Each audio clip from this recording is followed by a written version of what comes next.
Hi hello வணக்கம் and welcome to Tamilaruvi kitchen. நான் இன்றைக்கு உங்களுக்கு இந்த பிரெட் டோஸ்ட் தான் செய்து காட்ட போகிறேன். இந்த பிரெட் டோஸ்ட் வந்து ஈஸியாக செய்யலாம். சின்ன பிள்ளைகளுக்கும் வந்து விருப்பமான வகையில், மற்றது பிரேக்ஃபாஸ்ட்டுக்கு வந்து ஒரு ஃபுல்ஃபில்லான ஒரு சாப்பாடாக இருக்கும். வாங்கோ இந்த பிரெட் டோஸ்ட் எப்படி செய்கிறேன்னு சொல்லி பார்ப்போம்.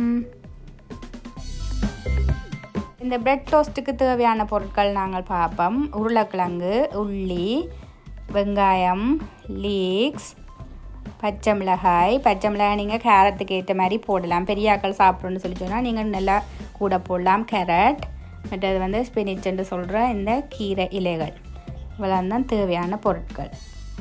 இப்போ வந்து உருளைக்கிழங்கை இப்படி சின்ன சின்ன துண்டுகளாக வெட்டி எடுங்கோ.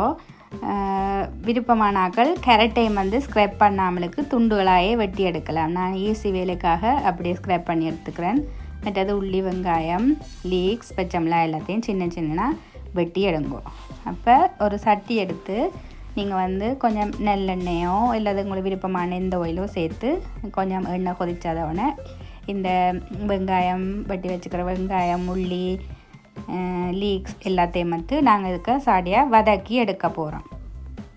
வெங்காயம் வந்து சாடியாக வதங்கிட்டுது. அந்த உருளைக்கிழங்கையும் நாங்கள் இதுக்கு போட்டு இப்போ சாடியாக என்னென்னு சொல்கிறது வதக்க போகிறோம். ஸோ அந்த உருளைக்கிழங்குட தண்ணியும் எண்ணெயும் சேர்ந்து நல்ல வடிவாக வதங்கி வரும்.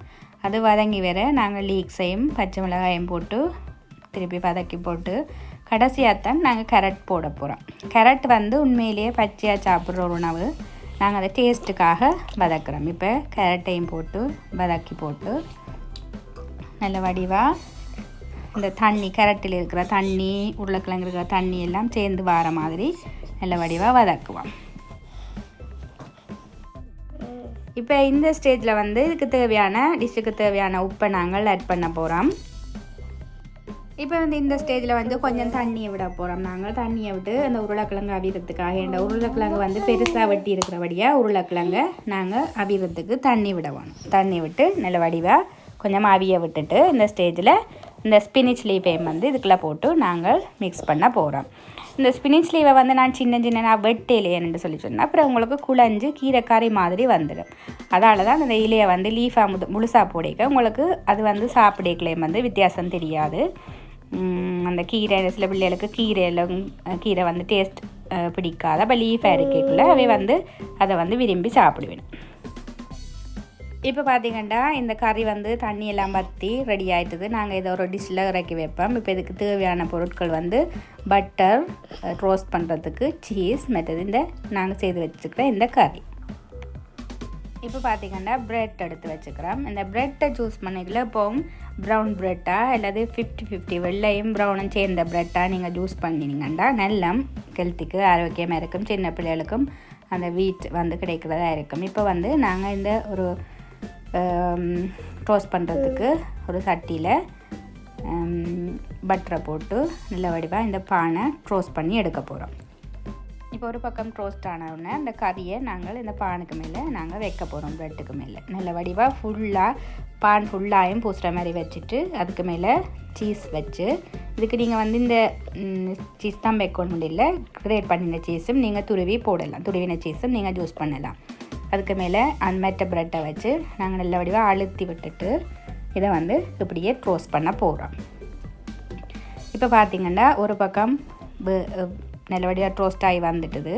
இப்போ வந்து மெட்ட பக்கம் நாங்கள் திருப்பி போட போகிறோம். பாருங்கள், நல்ல ப்ரௌனிஷ் கலராக நல்ல வடிவாக ரோஸ்ட் ஆகி வந்திருக்குது. என்ன இப்போ மெட்ட பக்கம் வேகிறதுக்கு உங்களுக்கு பட்டர் காணாது, இல்லை அது பட்டரோட டேஸ்ட் வந்து உங்களுக்கு இன்னும் வேணும்னு நினைக்கிறார்கள் சைட்டில் இப்படி பட்டரை போட்டு விட்டிங்கன்னா அது உருகி அதில் வந்து ரோஸ்ட் ஆகும். பட்டர் தேவையில்லை நினைக்கிறார்கள் போட தேவையில்லை. அது தண்டு பாட்டில் இருக்கிற நாங்கள் முதல் போட்ட பட்டர்லேயே அது வந்து வடிவாக ரோஸ்ட் ஆகி வரும். இப்போ பார்த்திங்கன்னா எங்கள்கிட்ட ரோஸ்ட் வந்து ரெடி ஆகிட்டுது.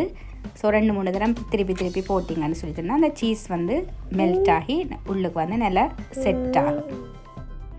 இப்போ பார்த்திங்கன்னா எங்கள்கிட்ட ரோஸ்ட் வந்து ரெடி ஆகிட்டுது. இப்போ நாங்கள் வந்து இதை வந்து எப்படி வெட்டி சாண்ட்விச் மாதிரி இப்படி நடுவால் நீங்கள் ட்ரையாங்கிள் ஷேப்பில் வெட்டினீங்கன்னா உங்களுக்கு சாண்ட்விச் மாதிரி ப்ரெட் வந்து கிடைக்கும், ப்ரெட் டோஸ்ட் வந்து கிடைக்கும்.